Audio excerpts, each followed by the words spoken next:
nacimiento de nuestro Salvador.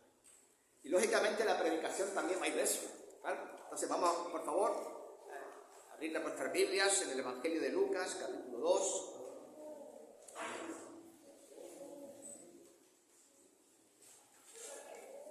Evangelio de Lucas, capítulo 2. Versículos del 1 al 7 inicialmente, pero luego leeremos algunos más.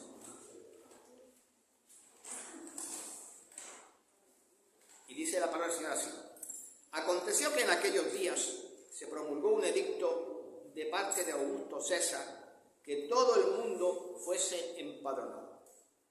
Este primer censo se hizo siendo Cirenio gobernador de Siria, e iban todos para ser empadronados, cada uno a su ciudad. Y José subió de Galilea, de la ciudad de Nazaret, a Judea, a la ciudad de David, que se llama Belén, por cuanto era de la casa y familia de David, para ser empadronado con María su mujer, desposada con él, la cual estaba encinta. Y aconteció que estando ellos allí, se cumplieron los días de su alumbramiento, y dio a luz a su hijo primogénito, y lo envolvió en pañales, y lo acostó en un pesebre, porque no había lugar para ellos en el mesón. Esta noche, la noche en que el Señor Jesús nació, pues fue una noche llena de milagros, aunque no lo parezca. En primer lugar, como hemos leído en los versículos del 1 al 3, un gobernante, Julio César, César Augusto, todos son César, ¿no? Pero este César Augusto decidió hacer un censo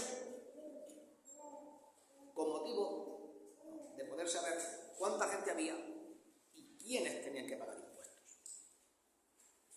Pero el caso es que Dios usó ese censo para que se cumpliesen las profecías del Antiguo Testamento que estaban hablando del nacimiento del Señor Jesús. Y si hallarse el mismo censo fue un milagro, también fue un milagro, los versículos del 4 al 6 de los que hemos leído, que María y José, que no vivían en Belén, sino que vivían al norte de Israel, en Galilea, ¿verdad?, en la ciudad de Nazaret, tuvieran que ir a Belén precisamente en el momento en el que el niño tenía que nacer.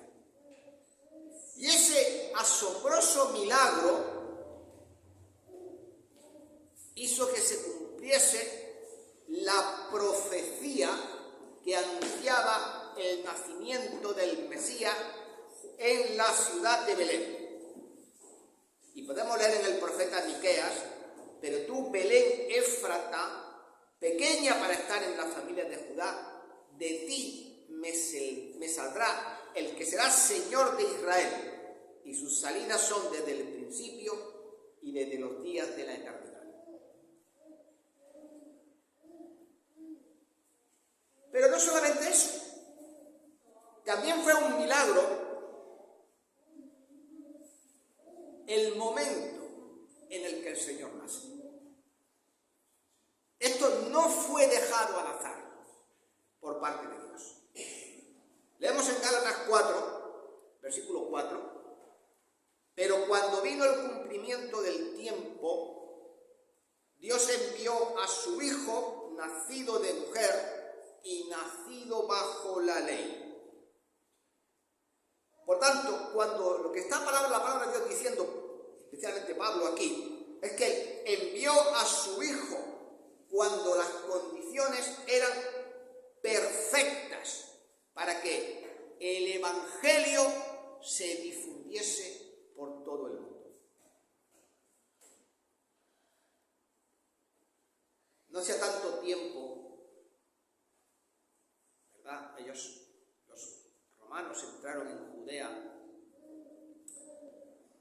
pues con Juan Ilcano, no sabéis quién es este hombre, era un rey asamoneo, porque hubo pleitos por quién ascendía al trono con su hermano. Y esto permitió la entrada de los romanos ahí. Cuando los romanos entraron ahí, ¿qué pasó? Lo mismo que pasaba cuando llegaban a cualquier lugar. Imponían la pax romana, porque hasta ese momento, ¿sabéis? En el Mediterráneo, por ejemplo, estaba lleno de piratas. Y muchos de los países que estaban en conflicto bélico constante. Por ejemplo, los griegos, las ciudades-estado griegas, peleaban unas contra otras. Pero no solamente la pax romana, luego vino también el derecho romano, que todavía se sigue estudiando en las facultades de derecho. Eso permitió al apóstol Pablo, por ejemplo, librarse más de una vez de la muerte, porque no le podían tocar un pelo porque era ciudadano romano. Y no solo eso, los romanos construyeron calzadas romanas, y esto permitió a los apóstoles difundir el evangelio por todas partes. Y además, para rematar las cosas, había otro milagro más. ¿Qué idioma se hablaba? Griego. El idioma universal del Imperio Romano no era el latín, era el griego. ¿Y en qué está escrito el Nuevo Testamento? En griego. ¿Fue esto casualidad? No. Dios escogió muy bien el momento. Pero el mayor milagro de todos fue la encarnación misma. Porque el versículo 11 dice: os ha nacido en la ciudad de David un Salvador, que es Cristo el Señor. Porque este niño que nació ahí no era un niño corriente. Este recién nacido era Dios. Tal como lo dice el apóstol Juan también. En el principio el verbo era Dios, y era con Dios y el verbo era Dios. Y luego en el versículo 14 viene a decir: y aquel verbo fue hecho carne y habitó entre nosotros. Y vimos su gloria, como el unigénito del Padre, lleno de gracia y de verdad. Y la noche que nació, ocurrió todo en un extraño escenario, porque María dio a luz a su hijo, y como hemos leído y hemos cantado, y como también está en las Escrituras, lo acostó en un pesebre. ¿Y qué es un pesebre? Dos cosas. El cajón este de madera, donde se echa el alimento para los animales, pero el pesebre también es el lugar donde se da de comer a los animales. Ambas cosas. Y como no había sitio, como hemos leído, en los, perdóname por la palabra griega, catalumatí. ¿Y eso qué es? O sea, está traducido por mesón, ¿no? Al castellano. Pero catalumatí eran dos cosas que quiero que entendamos, porque para entender las circunstancias del nacimiento de él. Serían habitaciones que la gente del pueblo alquilaba a algún puesto. Tenía una habitación para en casa, pues alquilaba esta habitación. Pero catalumatí puede ser otra cosa distinta, además de eso. Entonces no está hablando de ningún mesón, sino que puede ser que María José fuese en casa por casa preguntando si alguien tenía una habitación libre. No fue así, por lo visto. Pero hay otra versión, porque catalumatí viene del verbo catalú, y eso significa desatar, desguarnecer. Entonces, ¿qué era catalumatí? Un carabasá. ¿Sabéis qué es un carabasá? Era un recinto cerrado, un gran patio central donde las caravanas con los comerciantes llegaban. Y tenía cobertizos alrededor de todo ese patio. 3 paredes y un techo. No había puertas, estaban abiertos. Pues ahí llegaban los viajantes, soltaban sus mercancías en este cobertizo, metían sus animales en este cobertizo y ellos mismos se arropaban con sus mantos y dormían ahí en el cobertizo. ¿Y qué es lo que había en un caravasar? Pesebres. ¿Por qué? Pues porque había camellos, mulas, burros, caballos. Entonces la otra versión, la más probable, en mi opinión, por el origen de la palabra, es esta. No encontraron sitio y se tuvieron que albergar en un caravasar. Y no en un cobertizo, sino en el pesebre, en el lugar donde se le daba de comer a los animales.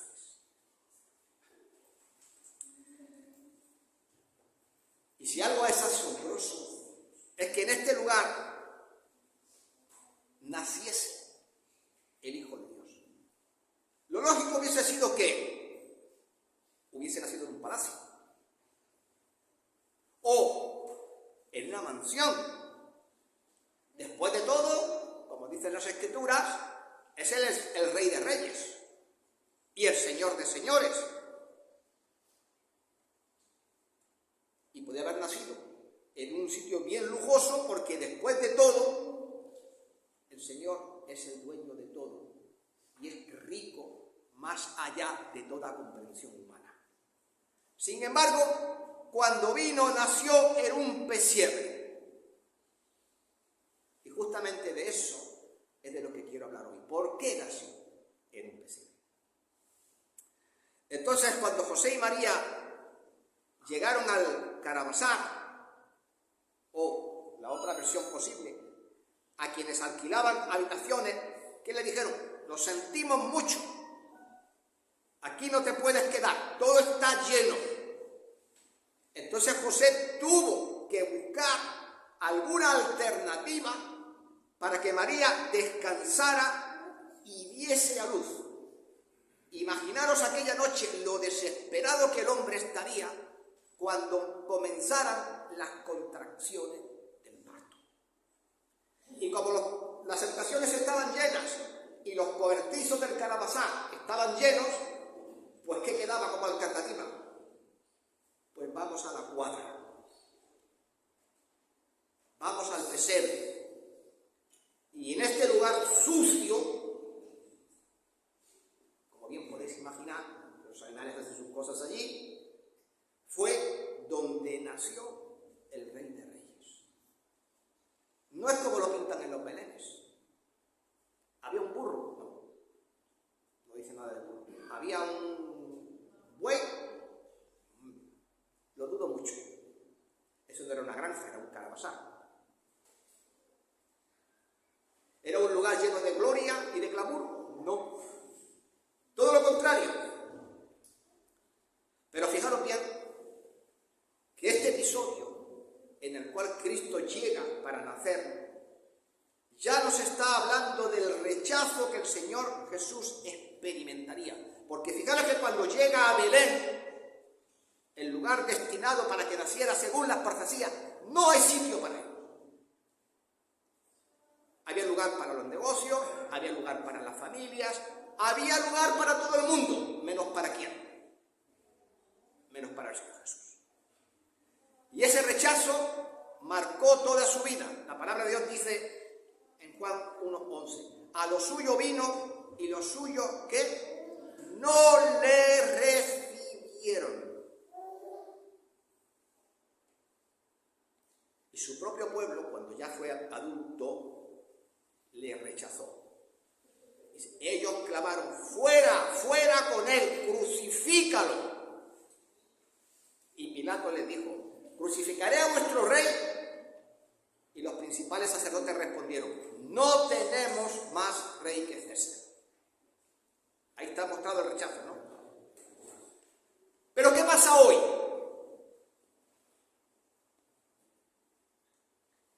Cuando yo miro la Navidad me da ganas de llorar. ¿Qué celebra la gente? ¿Está Cristo en sus casas. Se habla de que Él nació para redimirnos de los pecados. Se habla de que Él es nuestra salvación. No. Es curioso que la Navidad y el día 25, que será dentro de unos pocos días, lo que menos importa es que Él nació. Lo que más importa es la comida, los regalos, cantar villancicos, comer dulces, ¿no? Pero mirad, al final no importa lo que haga el mundo. Lo que debe importaros es lo que hacéis vosotros. Y lo que haces tú en particular. ¿Qué va a pasar esta Navidad? ¿Va a pasar como en Belén? ¿No va a encontrar sitio, lugar en tu corazón para ti? ¿Lo vas a recibir o lo vas a dejar pasar de largo? Eso es lo realmente importante. El Señor Jesús, una vez hablando con los fariseos, le dijo: yo soy de arriba y vosotros sois de abajo. Vosotros sois de este mundo y yo no soy de este mundo. Por eso dije que moriréis en vuestros pecados, porque si no creéis que yo soy, en vuestros pecados moriréis. Y el apóstol Juan también escribió afirmando lo mismo con otras palabras: el que tiene al Hijo tiene la vida, y el que no tiene al Hijo de Dios no tiene la vida. ¿Qué vas a tener esta Navidad? ¿Vas a permitir que Jesús entre en tu casa, en tu hogar y, lo más importante, en tu corazón? Cuando el ángel habló a los apóstoles sobre el nacimiento del niño, les dijo que les daría dos señales. Dijo: esto servirá de señal. Hallaréis al niño envuelto en pañales, la primera señal. Y la segunda: le hallaréis acostado en un pesebre. Y ambas señales eran importantes porque le iban a decir a los pastores cuál era el recién nacido. No creo que hubiese sido muy dificultoso en un pueblo pequeño como Belén encontrar un recién nacido, ni creo que esa noche nacieran niños a mansalva. Y mucho menos, porque es harto improbable que te encuentres un recién nacido, ¿dónde? En un pesebre, en una cuadra. Vamos a hablar de estas señales. En primer lugar le dice: encontraréis al niño envuelto en pañales. Cuando decimos que está envuelto en pañales, ¿en qué piensas? Dodotis no había.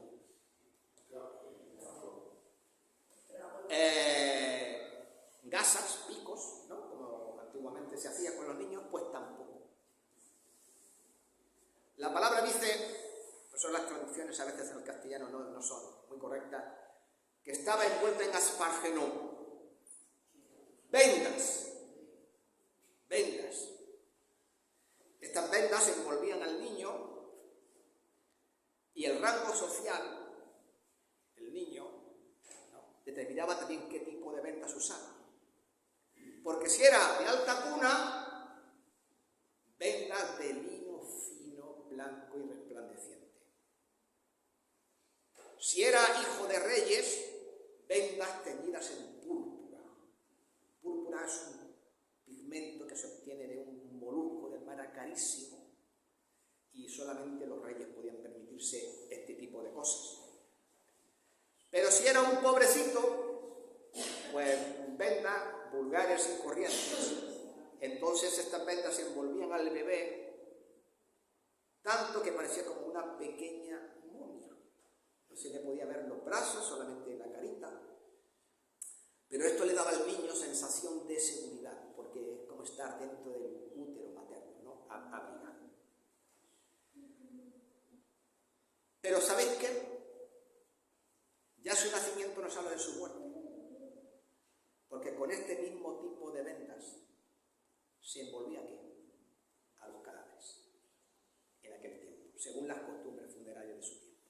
Así que ya su nacimiento nos está diciendo que este niño nació para morir y para morir por nuestros pecados, para que nosotros pudiésemos tener vida eterna.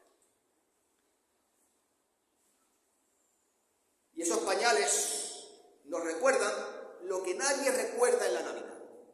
El niño nace, pero ¿el niño nace para qué? Pues el niño nace para morir. ¿Alguien habla de esto en la Navidad? Porque si él no hubiese muerto y hubiese derramado su sangre, no habría perdón de pecados. Y esto lo dijo el mismo Jesús, porque el Hijo del Hombre no vino para ser servido, sino para servir y para dar su vida en rescate por muchos.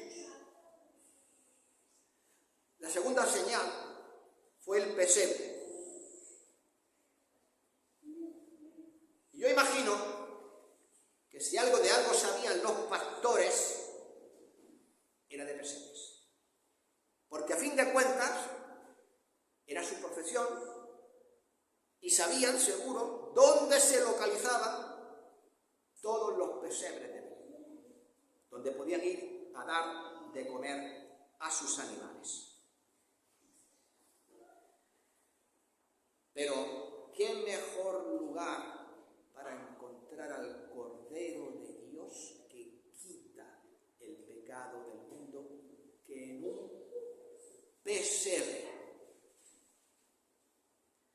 Porque este pesebre fue más que una cama para el Señor Jesús.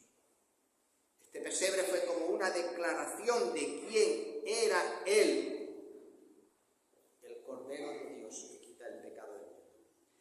Y cuando nosotros celebramos la Navidad, no debemos olvidar que la Navidad no se trata de poner un árbol, ni un Belén, ni regalo, ni luces. La Navidad se trata del Cordero de Dios que vino a este mundo para morir y quitar los pecados. La Navidad, hermanos, nos enseña lo que nos enseña Filipenses 2:5 en adelante, que lo ha leído antes mi esposa.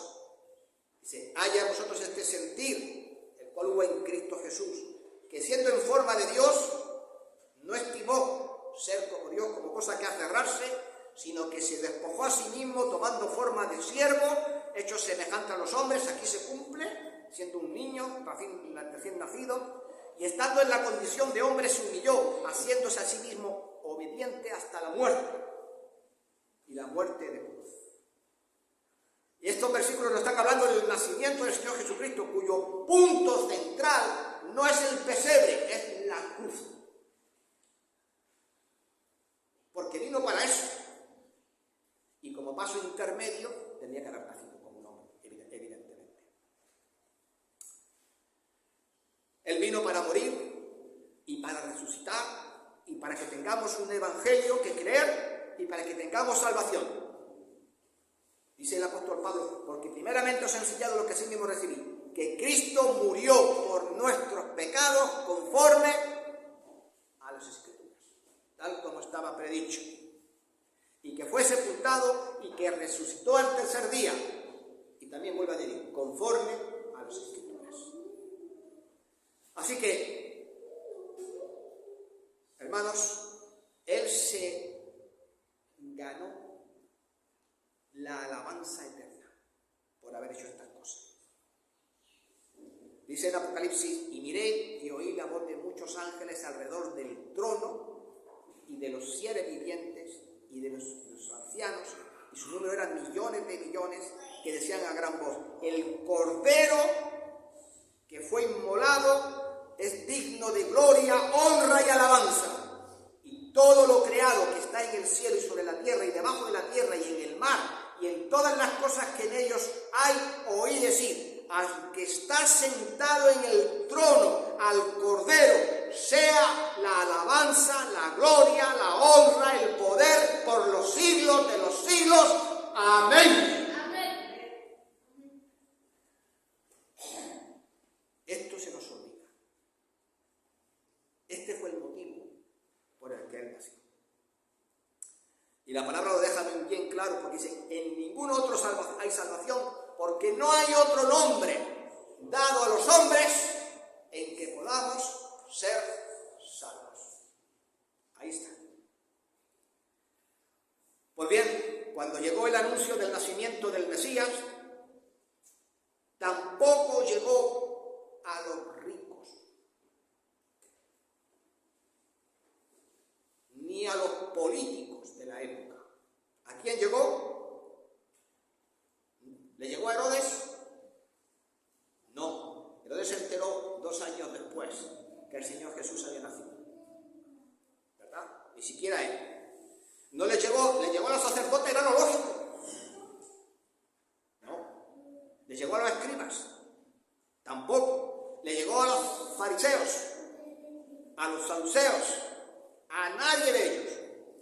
No se le hizo el anuncio a persona alguna con poder ni posición.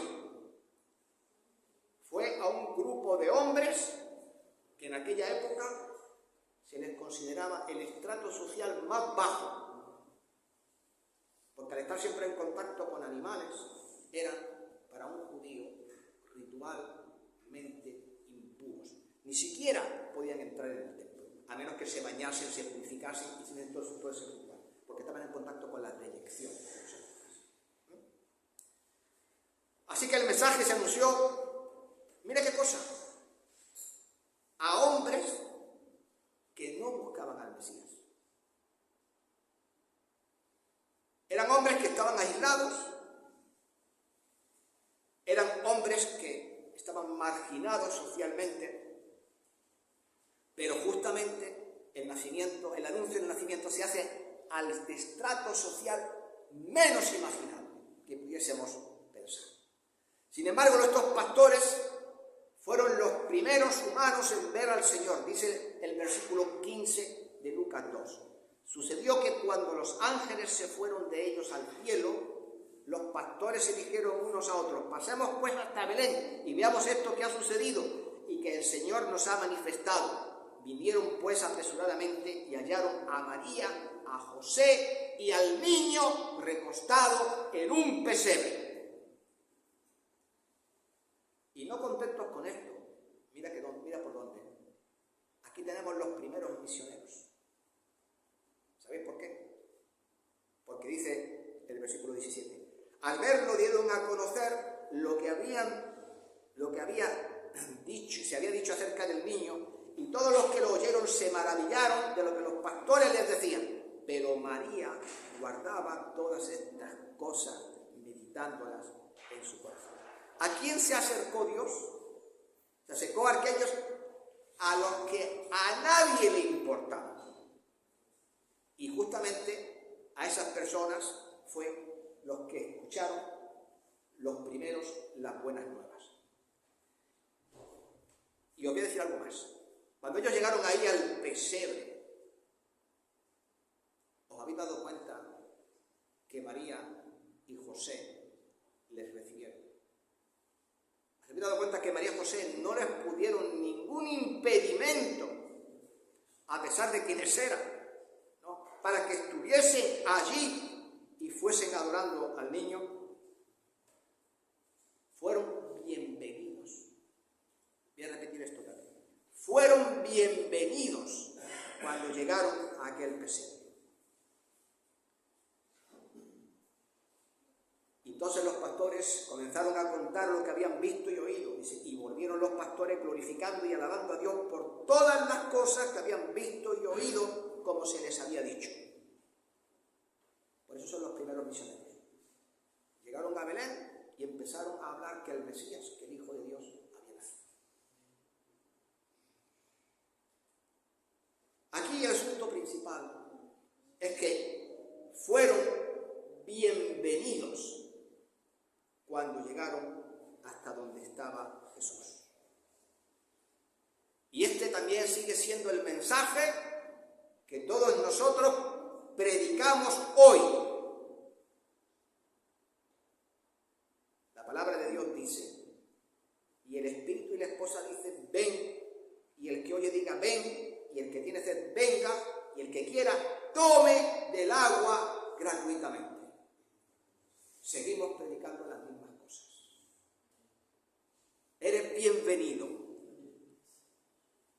Porque el mensaje de Dios siempre ha sido inclusivo, no exclusivo. Juan 3:16, famoso versículo que todo el mundo conoce, dice, porque de tal manera amó Dios al mundo que ha dado a su Hijo unigénito para que todo aquel que en él cree no se pierda, mas tenga vida eterna. Dios invita a todos a venir a Cristo para salvación. Él invita a la gente que está cansada de la vida.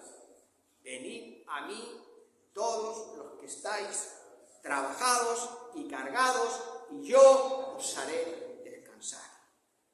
Invita a los que no están satisfechos y nada en este mundo les hace sentir. Y entonces dice, yo soy el pan de vida. El que a mí viene nunca tendrá hambre. Y en el que en mí cree no tendrá sed jamás. Él invita a los niños. Dejad a los niños venir y no se les impidáis, porque de los tales es el reino de los cielos. Y por supuesto, invita a los pecadores. Y somos todos. Dice, pero he de aprender lo que significa misericordia quiero y no sacrificio, porque no he venido a llamar a los justos, sino a los pecadores al arrepentimiento. ¿Quién piensa en estas cosas cuando ve un bebé? Dios lo piensa, pero muy poca gente. Pero lo más importante de todo es que Él te invita a ti. Cree en el Señor Jesucristo y serás salvo en tu casa. ¿Por qué nació el Señor en un pesebre y no en una mansión? Bien, imaginamos por un momento que hubiese nacido en el palacio de Herodes o en la mansión del sacerdote. ¿Hubiesen podido entrar los pastores? ¿Hubieses podido entrar tú de haber nacido en aquella época? Tampoco. ¿Quién se podría haber acercado allí? Solo los poderosos, solo los ricos, solo los dirigentes. ¿Y el resto del mundo qué? Pero porque nació en un pesebre, el pobre, el rico, el sabio, el que tiene y el que no tiene, el que es grande, el que es bajito, el que es adulto y el que es niño, se pueden acercar a Él. ¿Por qué un pesebre y no una mansión? Para que pudieras venir a Él y para que supieras que Él siempre, siempre, siempre te va a recibir. Entonces, termino con esto. ¿Qué significa la Navidad en tu vida? ¿Esto es solo un tiempo para dar y recibir regalos? ¿Es solamente un tiempo para estar con la familia? ¿Es solamente un tiempo para celebraciones, comidas y fiestas? ¿O es el momento para celebrar el nacimiento de Jesús? Es el momento para que nos regocijemos, para que nos alegremos de que Cristo envió a su Hijo al mundo para morir por nuestros pecados y resucitar para que nosotros podamos tener vida eterna. ¿Es este el momento? ¿Qué es la Navidad para ti? pesebre. Es el Salvador en la cruz. Es el Salvador que resucitó de los muertos al tercer día. Es el Salvador que está sentado a la diestra de Dios. ¿Es ese tu Salvador? Si es así, pues alégrate porque Dios te ha bendecido. Porque la salvación y la bendición del cielo son tuyos. Y creo que podemos alegrarnos por esto. Esta es la Navidad.